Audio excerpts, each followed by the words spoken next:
তার মানে কি নারী হচ্ছে অবলা, তাই লেডিস ফার্স্ট। এত বড় তোর স্পর্ধা? তুই মায়ের অপমান করিস?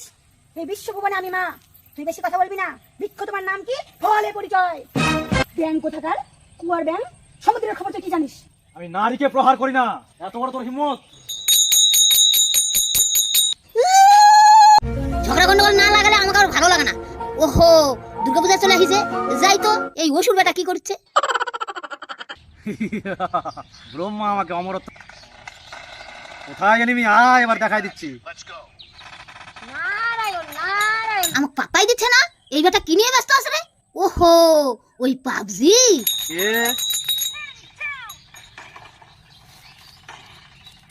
ও নারদ, তুই যা বলবি সাবধানে বলবি, আমি কিন্তু অমর। তুই ওই আশাতেই থাক। নারায়ণ, ফট। সাধনা করার আর জায়গা পাইনি, জঙ্গলে কত রিক্সে আমাকে আসতে হলো। হে মহিষাসুর, তোমার সাধনায় আমি মুগ্ধ হয়েছি। আমি ব্রহ্মা তোমার সামনে এসে দাঁড়িয়েছি, তুমি চোখ তুলে তাকাও। প্রভু, প্রভু আমার সাধনা কি পূর্ণ হয়ে গেছে? হ্যাঁ, কি বলছাস বৎস? আমাকে যেন কেউ না মারতে পারে, আমি যেন অমর হয়ে যাই। অমর হওয়া পর আমি কেন?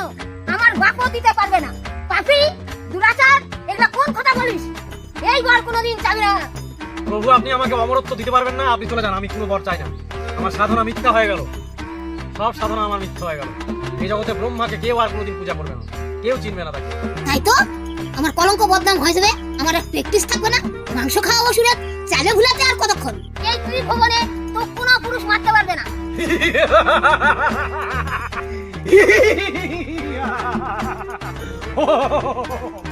ত্রিভুবনের মালিক আমি, আমি মহিষাসুর।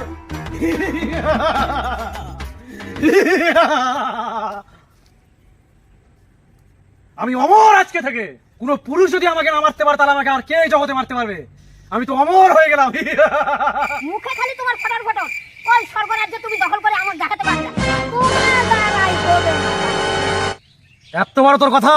ওদিকে স্বর্গরাজ্যে দেবতারা নর্তকী নিয়ে পুরা মজা করছে, আর তুমি কখন মজা করবা? তুমি স্বর্গরাজ্যে দখলও করতে পারবা না, মজাও লুটাতে পারবা না। নারায়ণ নারায়ণ নারায়ণ না। তোমার বেশি কথা আমি পছন্দ করি না। আমি বাবার বাড়ি যাব কেন? তুমি সংসার উদাসীন মানুষ, তুমি জীবনে সংসার করো না। আমি বাচ্চা কাচ্চা কার্তিক গণেশের নিয়ে কি অবস্থা, লক্ষ্মী সরস্বতী কত বাচ্চা কাচ্চা নিয়ে আমি কত কষ্ট করে সংসার চালাই। তুমি একবারও দেখতে আসো না, আর এখন বাবার বাড়ি যাওয়ার জন্য বারণ করা? আমি যাবই। নারায়ণ নারায়ণ না। কি ব্যাপার? নারায়ণ নারায়ণ নারায়ণ। তোর শক্তির কাছে আমি কিচ্ছু না, আমি একজন তুচ্ছ। কিন্তু শোন, আমার বংশ মর্যাদা আছে, বিনা যুদ্ধে আমার প্রাণ যাবে না। শোন অসুর, তোর কথা শুনে আমার ভালো লাগলো, কারণ তুই নিজে স্বীকার করলি যে তুই আমার কাছে পরাজিত হলি। এই ধরাধামে আমি যতদিন পূজা পাবো, তোকে আমি এই বরদান দিলাম যে আমার সন্তান রূপে তুই সারা জন্ম পূজা পাবি। আমি থাকবো, তুইও থাকবি। এই বরটা মনে হয় পছন্দ হয়নি না, মৃত্যুর আগে একটা শ্রেষ্ঠ বর দিতেই হবে। আর একটা শ্রেষ্ঠ বরদান তোকে মরার আগে দিতে চাই, তুই খুব খুশি হয়ে যাবি। সেটা শোন, তুই পাবজি খেলতে তো খুব ভালোবাসিস, তোকে আমি সর্বশ্রেষ্ঠ বরদান দিলাম। এরপরে বার যখন জন্ম পাবি, পাবজিতে তোকে আর কেউ হারাতে পারবে না। পাবজি খেলার বর পায়ে কোন হাসি রে, মরারও ভয় করলো না।